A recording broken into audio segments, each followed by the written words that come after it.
Kanisa zako Mungu, wengi wao wamezibadilisha sehemu ya biashara. Baba, tutafanya nini? Tunakuhitaji kwa sasa hivi. Ukiangalia wengi wao madhabahu wamefanya kama business zao. Siku kucha wanapatikana wengi, wanajiita wachungaji, na unakuta hao wanajiita wachungaji, matendo yao si mazuri. Wamebadilisha kuuza neno lako. Anayohubiri atahubiri kuhusu pesa, mwingine akikutabiria lazima ulipe ushuru. Mungu wetu, tunakuhitaji kwa sababu mambo yanaenda kinyume na sheria yako. Tutetee, utuepushe majanga haya. Huyo muda tumeshindwa, tutafanya nini? Tuelekea wapi Baba? Tulikulia kwenye mikono ya watu wameokoka wajia Mungu. Zamani tulikuwa tunafikiri ukikimbia kwa mchungaji umeenda kwa mwakilishi wa Mungu, lakini kwa sasa imekuwa bara. Unapoelekea kwake anaweza kaka kupata depression.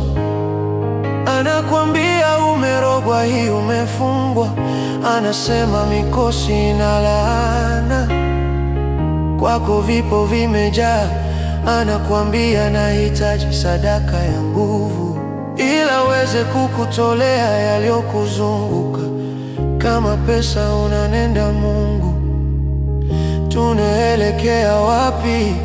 Ni kweli ulituma watumishi wako waje kunyanyasa wanao namna hivyo? Tunahitaji mkono wako Mungu, bila wewe kwa hali hii hatutaweza. Wengi wamekuwa matapeli kwa kazi yako, wengine wamesababisha familia zikauza viwanja pamoja na majumba.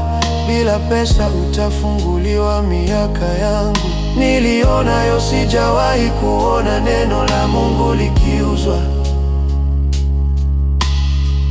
Ni kweli Mungu umewapa uwezo wa kuja kunyanyasa watu. Sisi tulidhani wawakilishi wako ambao wanakuja kutusaidia kama watumishi wako, lakini ndani ya wachungaji wamekuwa matapeli. Wengi wamekuja, wengine wanaitwa manabii. Ni kweli hatujapinga, manabii walikuwepo tangu zamani, lakini walikuwa wanafuata sheria yako.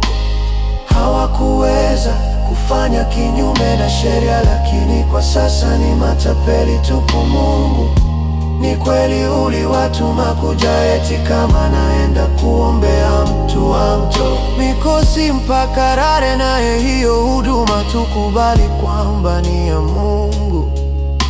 Anasema kwamba Mungu amenituma kwako, lakini kabla lazima utoe sadaka ya kuweza kukuombea ufunguliwe. Na Biblia inasema mlipewa bure na nyie mto bure. Sasa tunashangani ni kipi kinaendelea mpaka washirika wengi wametoka ndani ya kanisa kutokana kwa vitendo wanavyoona kwa wachungaji pamoja na watumishi wengine. Haya yani mambo gani? Mungu, tunaomba ukatetewa wanao, kwa sababu tumechoka kwa sasa.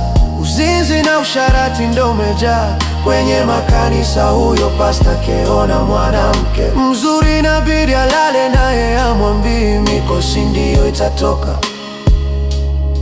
wengine wamevunja ndoa za watu. Ni kweli huyo mwanaume si wako mwanamke, ikifika nyumbani anafuata yale pasta aliyomwambia, anavunja ndoa yake namna hivyo. Mungu tunaomba ututete, ushushe nguvu zako na ufagie wale wamejituma, hawajatumwa na wewe. Wale waliotumwa wewe bado umesimama imara, lakini matapeli waliojituma ndio wanaharibu mambo. Mungu sikubali kazi yako ichezewe namna hivi. Asante Baba yetu,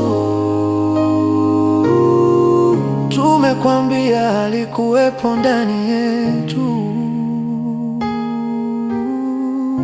Kazi iliyobaki iko kwenye mikono yako, lakini safari tuko nayo. Si safari rahisi, ni safari ngumu huyo. Muda tumeshindwa, tutafanya nini? Tuelekea wapi Baba? Tulikulia kwenye mikono ya watu wameokoka, wajia Mungu. Zamani tulikuwa tunafikiri ukikimbia kwa mchungaji umeenda kwa mwakilishi wa Mungu, lakini kwa sasa imekuwa bara. Unapoelekea kwake anaweza akakupata depression, anakwambia umerogwa, hii umefungwa. Anasema mikosi na laana kwako vipo vimejaa.